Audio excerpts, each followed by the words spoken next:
Hi, welcome to the podcast for When the Curves Line Up for September 11th, 2024, featuring the nightly planet parade. Don't miss Mercury. Please see the article that includes diagrams of today's events on the website at whenthecurveslineup.com. Text by Jeffrey L. Hunt. Events are described relative to sunrise and sunset. Find those times in local sources. Here is today's planet forecast. In the morning sky, the parade of 5 bright planets is quickly breaking up with Mercury's departure from the eastern morning sky. At 45 minutes before sunrise, find it over 6 degrees above the eastern horizon. Dimmer than Jupiter and Sirius, the speedy planet is quite bright as it shines through morning twilight. To ensure that you have found it, first use a binocular. It is 3.2 degrees to Regulus lower left, Leo's brightest star. The star is noticeably dimmer than the planet. As Mercury retreats into bright twilight, it is lower in the sky each morning and it brightens. At this hour, bright Jupiter, high in the southeast, slowly plods eastward between Taurus horns, Elnath, and Zeta Tauri, 10.7 degrees to Aldebaran's lower left, the bull's brightest star. Resembling a star, Jupiter is brighter than all the stars in the sky this morning. Mars, marching eastward in front of Gemini, is 1.0 degrees to Propus upper left, Castus to. It mirrors Aldebaran's color and brightness. The red planet is 13.9 degrees to Jupiter's lower left, a very wide gap since their conjunction about 3 weeks ago. 2 dimmer planets, Uranus and Neptune, are in the sky at this time. Planet Uranus is in the same binocular field with the Pleiades star cluster near the stars 13 Tauri and 14 Tauri. A binocular is needed to see the planet. For beginning sky watchers, finding Neptune is a lost cause. It is in a very dim Pisces starfield, about 12 degrees to Saturn's upper left.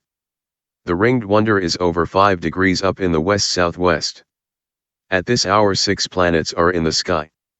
The 4 brightest, from Mercury to Saturn, mark the plane of the solar system, where we see the planets.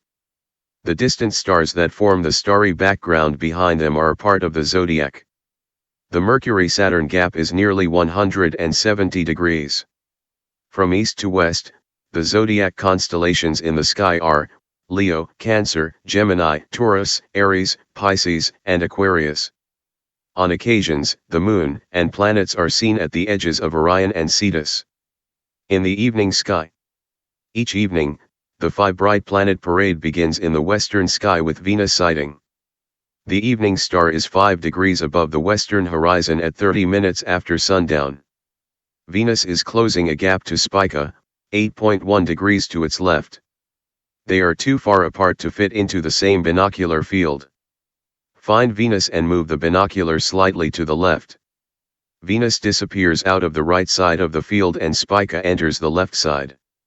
Their conjunction occurs on the 17th. During the next 20 minutes, look for Saturn in the east-southeast at the same time Venus is still in the sky.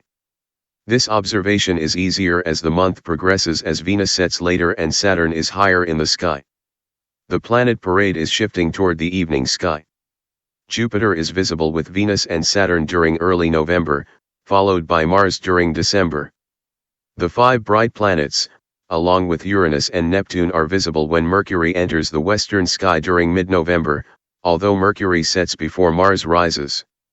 This evening, the moon, 58% illuminated, is low in the southern sky, near the teapot of Sagittarius, a modern nickname for the Archer's brightest stars.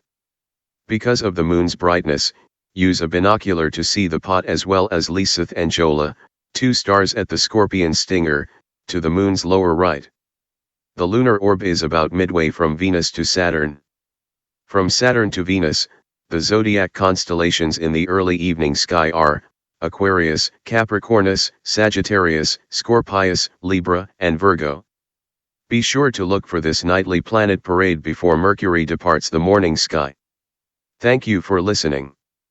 Please read the articles at whenthecurveslineup.com.